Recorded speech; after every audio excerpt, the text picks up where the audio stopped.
একটি গুরুত্বপূর্ণ ঘোষণা, বিরাট বড় একটি সুখবর। রানাঘাট তথা নদিয়া জেলার মানুষের কথা মাথায় রেখে রেল থেকে বড় একটি ঘোষণা করা হয়েছে। এখন উত্তরবঙ্গ হবে হাতের মুঠোয়। মন চাইলেই এক ছুট্টে চলে যাওয়া যাবে দার্জিলিং বা গ্যাংটক। জলপাইগুড়ি রোড শিয়ালদার মধ্যে ট্রেন চালানোর কথা ঘোষণা করল রেল কর্তৃপক্ষ।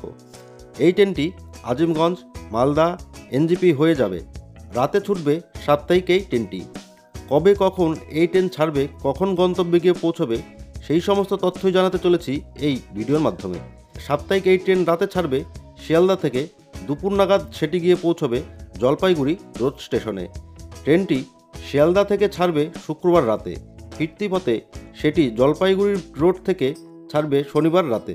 উল্লেখ্য, সন্ধ্যার পর এনজিপি থেকে শিয়ালদার পথে বেশ কিছু ট্রেন রওনা দেয়। এই সময় নিউ জলপাইগুড়ি স্টেশন থেকে সর্বশেষ ট্রেনটি ছাড়ে রাত্রি 8:30 নাগাদ পদাতিক এক্সপ্রেস।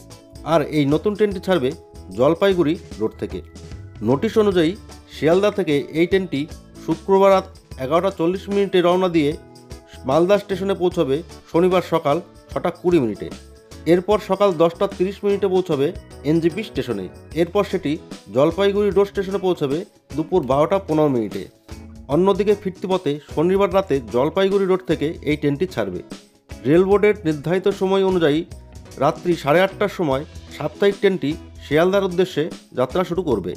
এরপর নিউ জলপাইগুড়ি পৌঁছবে 9:15। মালদা টাউনে পৌঁছবে মধ্যরাত 1:30।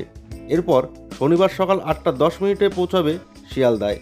অর্থাৎ আপ রুটে ট্রেনটির সময় লাগবে প্রায় 12 ঘন্টা 35 মিনিট, ডাউন রোডে ট্রেনটির সময় লাগবে 12 ঘন্টা।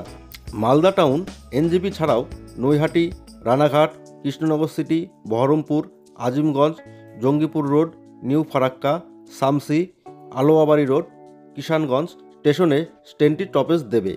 রিপোর্ট অনুযায়ী নতুন রুটের এই ট্রেনটি হতে চলেছে নতুন এলএসবি কোচের। পুরো ট্রেনটি হবে এসি 3 টায়ার। পুরো ঝাঁ চকচকে বগি ও লাক্সারিয়াসের দিকেও নজর দেওয়া হবে।